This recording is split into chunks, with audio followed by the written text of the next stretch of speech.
everybody. My name is Wendy Barlin, and I'm thrilled that you chose to join us today. We are going to be talking about taxes and money and how to make more of it and keep more of it. I'm a CPA, and I've been working with business owners just like you for the last 25 years, advising them on tax strategies and how to keep more of your hard-earned money. I am going to dive into some real basic stuff so that we are all on the same page to get started. Then we'll jump into some specific strategies. But this is an open session, so I want you to ask your questions. I'm going to talk a little bit, but in the meantime, if you want to go ahead and post your questions in the chat, then when I get to a stopping point, AJ will read them out loud and we'll get through as many questions today as we can. So thank you again for being here. I know how busy everybody is, and I promise this is going to be worth your while. So the most important thing I want everybody to know today is that you can do this. Taxes are not some big, scary, complicated thing. And here's why. Tax law says anything is deductible for your business that is ordinary and necessary.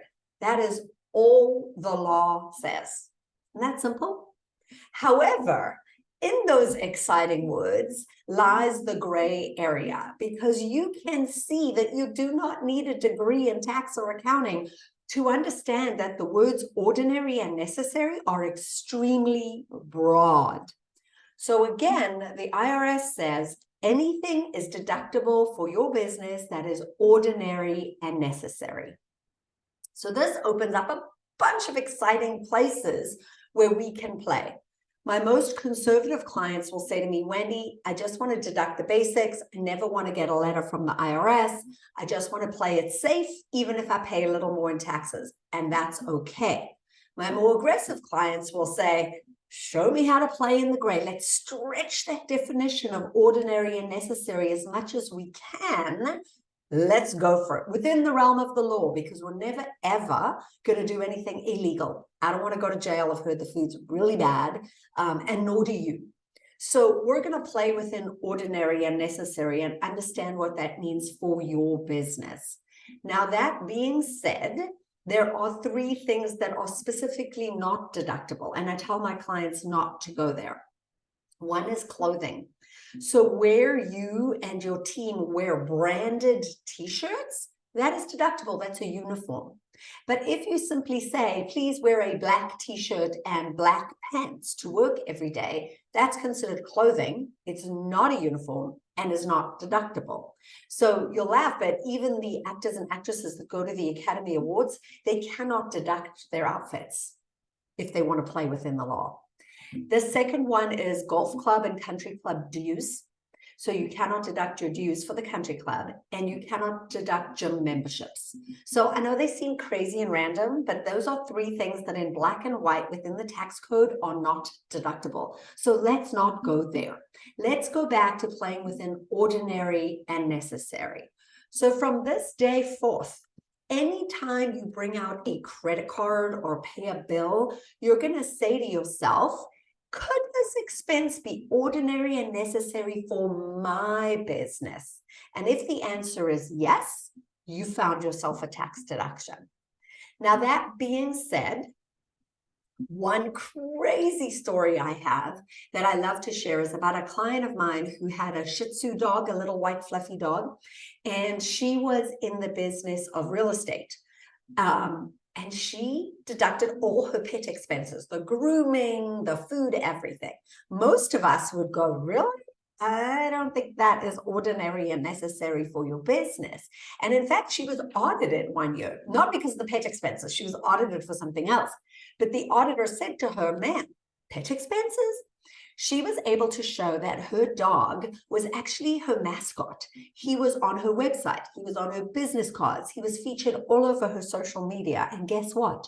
She got a complete bill of health on her audit.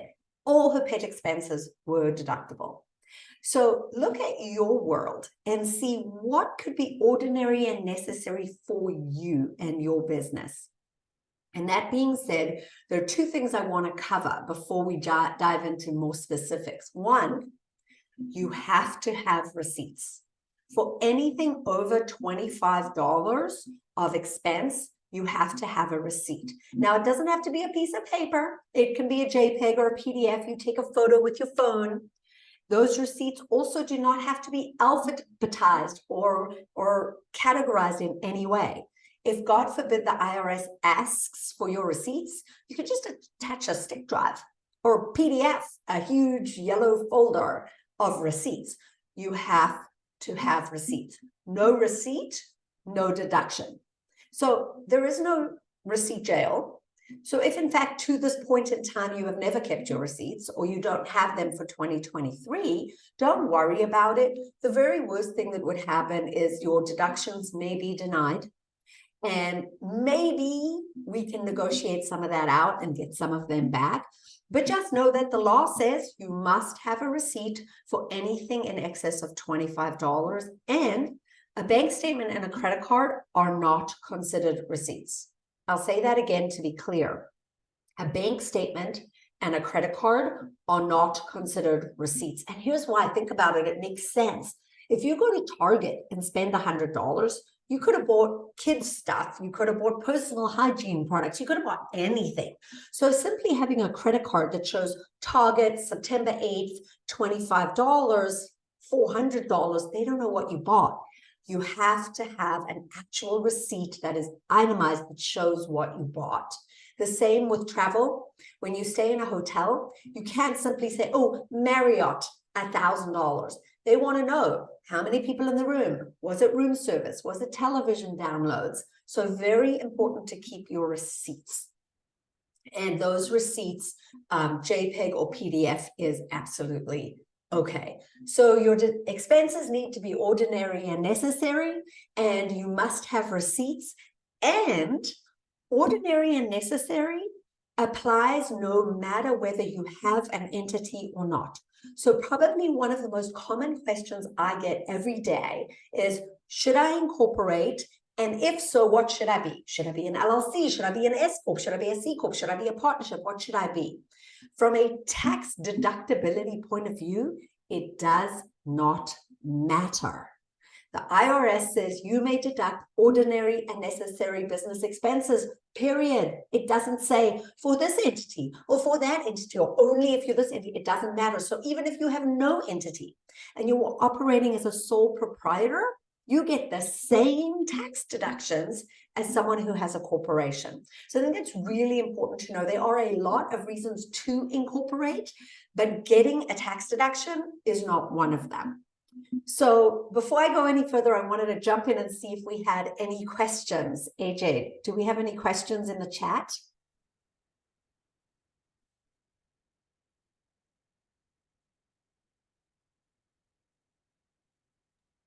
No. No questions so far. Okay, awesome. I love it. Either everybody's sleeping or everybody's with me. Okay, so I want to talk about a very common deduction that I see people in your industry not take, and that is the home office deduction. So I have a lot of home inspectors, I have a lot of appraisers who work out of their homes, and they call me and they say, I'm not taking my home office deduction because my accountant says I'm going to get audited. Okay, that is not true. That hasn't been true in 25 years. There are millions, almost 20 million home office filers in this country. Nobody's coming to your home to check your office. It doesn't need to be a room with a door. Those days are long gone. What it does need to be is your primary office. So here's a situation that comes up fairly often. I have clients who have a warehouse where they also have an office. So they have internet, they have a desk. That's where they keep their trucks. That's where they keep their ladders. That's where they keep their equipment. And then they do their billing, their invoicing, their email from home at night. Well, the IRS says you cannot have both. You cannot have an office and a home office. It's an either or. So again, the criteria to take a home office deduction is that it must be your primary office. And I hope that makes sense for everybody. Now, within your home office, once we've determined that it is in fact your primary office, then it does not have to be a room with a door. It could be a piece of your bedroom. It could be your dining room table. So on my website at wendybarlin.com is a free guide for how to calculate your home office deduction. It is a percentage of your rental mortgage interest, your utilities, your insurance, and then I usually add in supplies like toilet paper and coffee. And what percentage do you use? This is where we often get a lot of heated discussion. And this is where I think you have a choice within ordinary and necessary. So someone who is extremely conservative will take out a tape measure and measure the actual space that they use for their work. And someone who wants to be a little more aggressive is going to go 30, maybe 40% of my rent or mortgage interest because I use my bathroom. Sometimes I work on my patio. Sometimes I work in front of the television in the living room. So somewhere in there is where you fall. And this is really important to know who you are. Don't worry what anybody else is doing. If everybody else is deducting 100% of their home as their office, that's probably not a good idea, right? A red flag to a bull. So my guess is it's somewhere between 10% and 50%.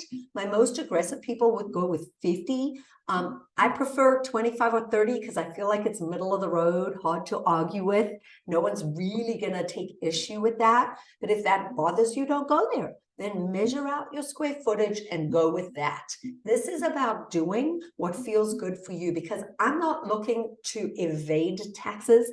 What I'm looking to do is help you keep more of your hard-earned money so that you can put it back into your business, support your family, support your communities, because this is what it's going to take to rebuild our communities. It's going to take us, small business owners, helping our friends, helping our neighbors, helping our family. And the way we do that is by keeping more of our hard-earned money. So again, we're not doing anything illegal. We're simply playing within the gray area. And I don't want anybody to not take a home office deduction for fear of audit.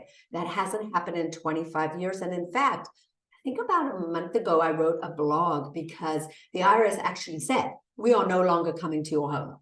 They actually said, we will no longer be doing home visits. Their reason was because they were fearful for their lives. That actually they don't have the manpower to do it. And there's just so many home office filers at this point. So please don't avoid that deduction if you're entitled to it. How are you entitled to it? If you have a primary office at home that you work out of. And again, don't worry, I have a Peloton in my office. I have a television in my office. Nobody's worried about that. It's about a percentage of your expenses, and is it ordinary and necessary in order for you to operate your business? So that's the home office. Do we have any questions about that? We don't have a question about a home office, Wendy, but we do have a question. Dan asked, should I get a credit card in the company name, or is it okay to use a personal credit card for business expenses? Great question. Thank you. So keep your receipts, Dan, no matter what credit card you use, keep your receipts. I actually have one credit card. So if you are incorporated, you are required to separate business and personal. So the way I get around that, because I want to amass miles, I have not paid for an air ticket in years because I put everything on my Delta Amex, and that's how I fly around. So I have one credit card, but what I do at the end of the month when that credit card bill is due, I bifurcate the payment, I split it. So I make two payments to Amex because they don't care how they get paid, right? As long as they get paid. I make one payment from my business account and I make one payment from my personal account. That way I'm using one credit card, one in my wallet, one amassing miles, but I make two payments. My deductible expenses get paid out of my corporate or my business account, and my personal expenses get paid out of my personal account. That way I'm keeping it separate, but still using the same credit card. Now, for those of you that want to use two credit cards, and if that makes your life easier, go right ahead. But for me, kind of a hack to amass my miles is to use one credit card. So that's a great question. Thank you. Anybody else? Okay. So covering the home office and kind of the next step from that up is the IRS has come out and said, when you drive from your home to your actual office, that's considered commuting and it's not deductible. Driving from home to your office is commuting, not deductible. When you leave your office and drive out to a client's site, that is deductible.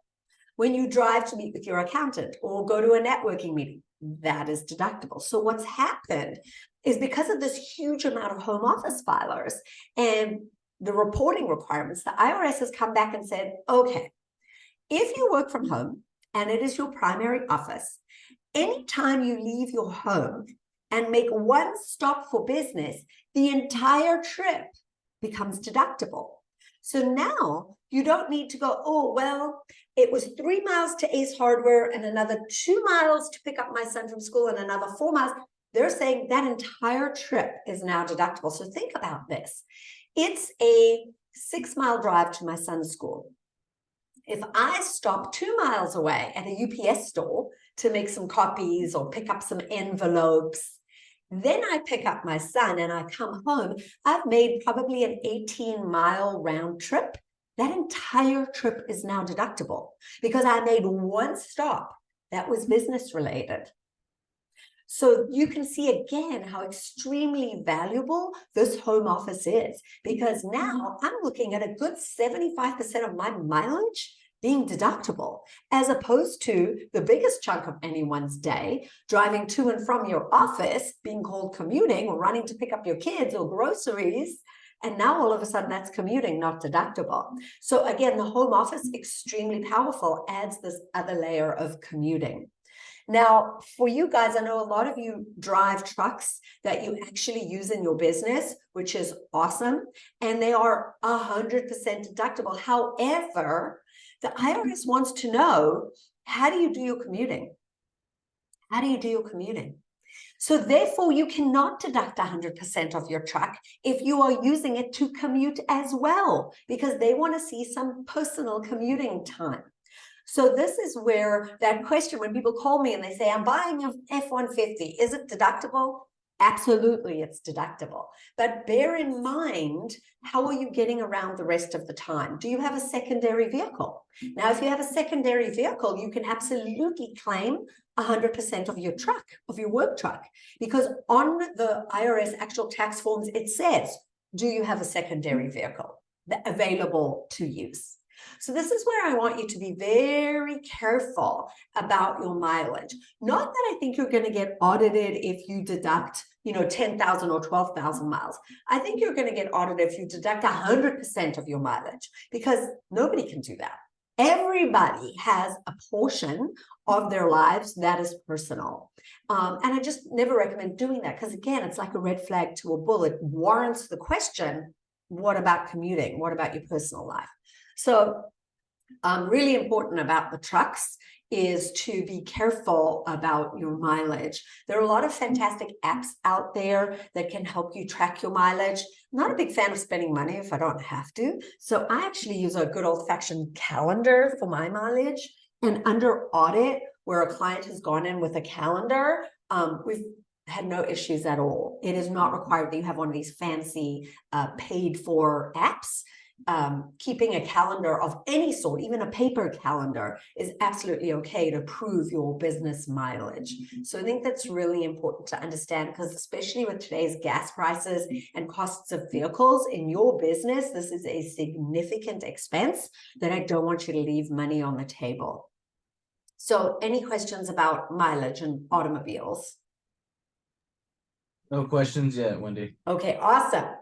So another deduction that I see often forgotten or kind of not taken in your industry is meals. So when you're on the road and you do a drive-through for lunch, or you stop at Subway or you stop at Whole Foods and you pick up lunch, that is deductible. Of course, it's part of your day, it's part of your work. When you buy it for your team, that is deductible. When you eat in a restaurant, that is only 50% deductible. So let's assume that you and I go to dinner on a Saturday night, and the bill is $300. Only $150 of that is deductible because there's an element of entertainment. Now, that does not mean do not take the deduction. It means take the deduction and be as aggressive as you want to be, ordinary and necessary. How is a meal in a restaurant on a Saturday night an ordinary and necessary business expense? So it's two things. One, you keep the receipt. And two, you have a place in your gut that says, I can do this. So if taking a meal from a restaurant any night of the week and or on the weekend doesn't feel right to you, makes you uncomfortable, doesn't feel like a legitimate business expense, you don't do it. But for those of you on the call who want to play in the gray area, I guarantee that your friends and neighbors are deducting their meals, their drinks in bars, their parties, and calling them business expenses because it is impossible to audit. So if you are in the unlikely event of getting audited and you get a letter saying, Ms. Barlin, please substantiate this meals expense. First of all, I have my receipt. And then they say, what was your business purpose? Oh, I had dinner with Mr. Wilkinson and we talked about working together on a potential new business. Or we talked about a situation with a client that they were having that I can help them resolve. Okay, are they going to call Mr. Wilkinson and just, did you have dinner with Ms. Barlin on May 3rd? And what did you talk about? First of all, they don't have the manpower to do that. And second of all, I don't even remember what I had for breakfast. Never mind if someone were to call me and ask me about who I had dinner with last month or last year. So really, it comes down to ordinary and necessary.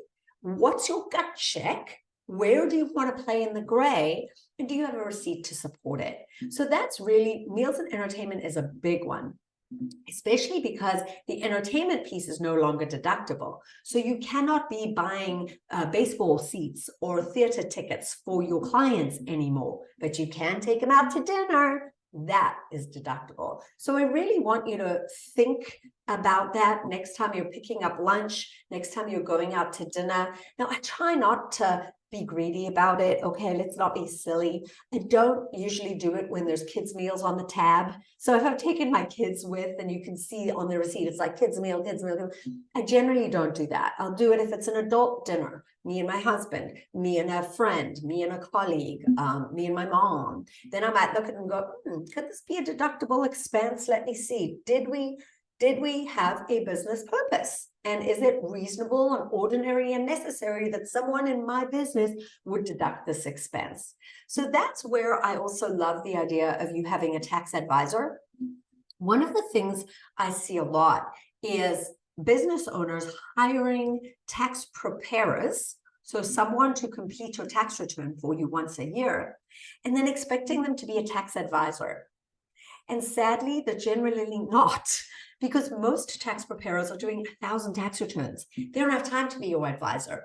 So if you want advice, and if you want to banter these conversations back and forth with someone, should I take a home office? How many meals should I deduct? Do you think this meal is deductible? Do you think going to this show is deductible? If you want to have those discussions, I highly recommend you talk to your tax advisor and say, talk to your tax preparer and say, can you give me advice on this? Is this something that we can talk about? I'll pay you because you are going to have to pay for that advice, but it can be extremely valuable if you think about all the deductions that you could potentially take that you don't even know about because there's been no one to help you. So asking your tax preparer to also step in and be an advisor is a big deal. And I really recommend you do that because a preparer is just going to take the numbers you give them, put it in the computer and pound out a clean looking tax return. Nowhere in there is there really space for a discussion about what else is deductible, what could I have missed, where else are there deductions I don't know about. So that's just an aside. So we've talked about home office, we've talked about ordinary and necessary, we've talked about mileage, and we've talked about meals. Does anybody have any questions right now? No questions yet. Okay, awesome. So in terms of the practicality of taxes, now I want to talk a little bit about cash. I am a fan of the profit first system, and I know you didn't think you were getting homework, but here you go, you're getting homework. So for everybody on the call today, your homework is to read the book or listen to the audio called Profit First by Mike Michalowicz. I've been doing this for 25 years, and it is the only system that has worked for me and my clients to show us how to use our cash and always have the money for taxes. Because the biggest issue I see today is business owners will come to the end of the year and we do all the calculations and I go, okay, Ron, you owe 50,000. And Ron goes, oh, I don't have it. I just bought a new truck. Okay, now what? Now we have to do a payment plan with the IRS, and you're going to end up paying $1,000 a month for the next 3 years. It's just painful. So in order to not be in that situation, I highly recommend implementing Profit First. And what Profit First says is that you set up a separate savings account for taxes, separate from your regular savings account, okay? Another savings account that is called tax savings. And every week, when you get deposits from clients, you put a percentage of your deposits into your tax savings account, and you do not touch it unless you're bleeding and homeless. And the reason that we do it that way is that when your income goes up, your tax savings is going up, right? Because it's a percentage. So as your deposits go up, the money that you put away for taxes is going to go up. And the reason that this works so nicely is I just had a client this week who'd been putting away $1,000 a month for his taxes. Fine. He was so proud of himself. He's like, I've saved almost $12,000. Great. The problem is his income has doubled compared to last year. So he's going to owe double that in taxes. But he didn't even know that because he'd just been putting away the same amount every month. So we don't want to put away a hard amount. We want to put away a percentage of your income. What percentage? Well, that's what we need to figure out. Most small business owners are somewhere between 10% and 20% of their deposits. Not of your bottom line, of your deposits. And it's also state dependent. So if you're in a state with high taxes like California or New York, you'd have a higher percentage. If you're in Texas or Nevada, then you're likely got a lower percentage, right? So you want to figure out what that percentage is with your tax advisor. And then every week, I sit down in front of my computer and I add up my client deposits and I move that percentage into a tax savings account that I do not touch. Then when it comes to making my estimated payments, guess what? The money is sitting there. And I don't have that awful feeling in the pit of my stomach of taking tax money out of my personal savings account, because that used to just break my heart. I would have people say, Wendy, I've got 80,000 in savings. I'm like, woohoo. Okay, 50 of it has to go to the government. And then I just watch people's faces just like, oh, what? That was everything I've saved all year. Yes, but it was never your money. You were just holding it for the government. So now both the practicality and the mindset of having two savings accounts, one is Wendy's personal savings and one is Wendy's savings for taxes, kind of takes away that emotion of when I have to make my estimated payments, I pay from what's in the tax savings account because there it sits and off it goes. Does that make sense to everybody?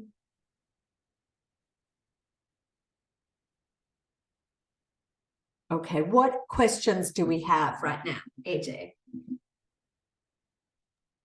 All right, so we do have one question from Richard. He asked, if I don't work for the whole year, but I transfer money from my personal account to business accounts to pay bills, do I still have to file tax even though there were no income? So I believe the income limit this year is 12,000. So if you have less than 12,000, you do not have to file. However, I'll tell you this, I would file because those expenses that you've paid, even though you have no income, those expenses that you've paid, if you don't get to deduct them this year, you can carry them forward to next year. But you can only do that if you file a return because taxes are cash-based. And what that means is during a calendar year, whatever you spend is deductible in the calendar year. So I cannot deduct a ladder in 2023 that I bought in 2022.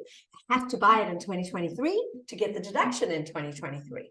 But if I don't have any income, I file a tax return telling the government, these are all the expenses I had. I have no taxable income. But those expenses are now attached to 2023. When you file your 2024 tax return, and hopefully you do have income, you can take those 2023 deductions and carry them over. And that's the reason that I do like to file every year. I also just like to be in the system so that you never get a letter saying, excuse me, why didn't you file? And then you've got to say, well, because I didn't make any money. Okay, then how did you pay your bills? So I actually like to file every year, whether you made money or not. You do not need to pay a tax preparer to do it for you. There's free filing on the IRS website. And then the next step up from that is there are a lot of softwares like Tax Cut and Tax Pro. They're really easy to use. They cost $30 and it's a Q&A. So they say, did you have any income? No, check the box. Did you buy a ladder? Yes. Did you drive a car? Yes. Very simple and easy to use. So I do recommend that you do go ahead and file every year, even if you don't owe anything. Anything else? So everybody's going to do their homework. Everybody's going to read Profit First. That is, for me, the very best way to manage your cash and your taxes, whether you're a small business or a large business or a corporation or not a corporation, it doesn't matter. So I want to just wrap up by saying that we always keep in mind ordinary and necessary for my business, and keep receipts. And those two things will stand you in good stead no matter what happens with the little nuances of the law. Ordinary and necessary, and keep your receipts. And then you can find me at wendybarlin.com. There are a lot of free resources on my websites, worksheets, checklists. Please don't be shy to use those. My book called That's Deductible, a thin, easy read with lots of pictures, is available on Amazon. So you can find everything at wendybarlin.com. And of course, don't be shy to reach out to me if you have a specific question that you weren't comfortable asking in front of everybody today. But if there are no other questions, AJ, we can wrap it up. Thank you so much.